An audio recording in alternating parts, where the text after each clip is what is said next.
This is ABC News 24. Hello, I'm Kim Landers. We're about to hear the Reserve Bank's latest decision on interest rates. With me is the ABC's business editor, Peter Ryan. Peter, what's the decision? Well, Kim, as expected, interest rates remain on hold at 4.75%. That's where they've been since November last year. So just judging by what the Reserve Bank has said in recent months, they are still waiting to see what fallout, if any, there will be from the deepening debt crisis emanating from Europe. Well, while you take a quick glance at the Reserve Bank statement there, we can just repeat the news that interest rates are on hold for the 11th month in a row, the official rate at 4.75%.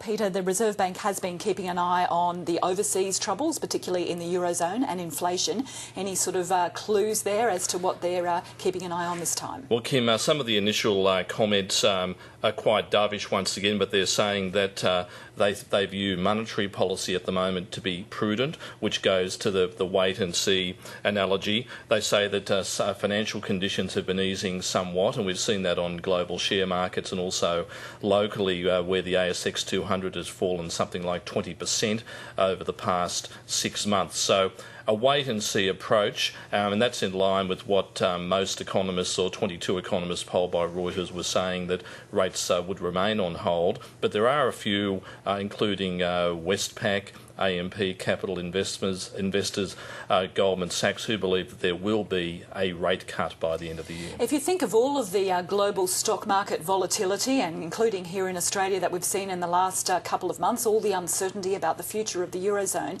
it is interesting, isn't it, that monetary policy here in Australia remains on hold? I think that the Reserve Bank, once again, as we've been saying months down the track this year, that the Reserve Bank is really concerned about inflation, high commodity prices, what will eventually happen when resources boom Mark II hits. So they're having to manage the two-speed or the multi-speed economy to ensure that when the resources boom takes off, that inflation does not become a threat.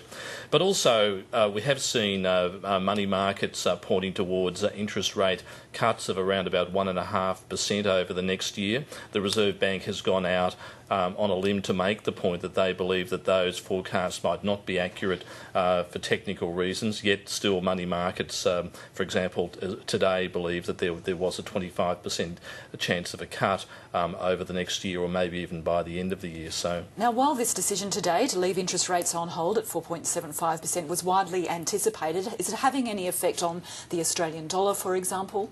The Australian dollar's remained pretty steady, Kim. It was just over 95 US cents, 95.1 US cents before the decision hit. It's pretty much the same, 95.12. It did fall below the 95 US cent threshold earlier this morning, but it made something of a recovery after some surprisingly strong news on the economic front here in Australia. Finally, Peter Ryan, we've also seen some positive economic news here, as you've indicated, building approvals and also trade balance figures out today. That's right. Building approvals for August rose substantially, well over 10%. Economists had only been forecasting an increase of 1%. The big one, though, was the trade balance. $3.1 billion of exports over the top of imports, and that's been driven by coal exports to India and China, and that really underpins the view that that demand is really going to be stimulating and underpinning the Australian economy for some time to come. All right, ABC business editor Peter Ryan, thank you very much. Interest rates remain on hold at 4.75% for the 11th straight month. Could possibly be a change next month, but we'll wait and see.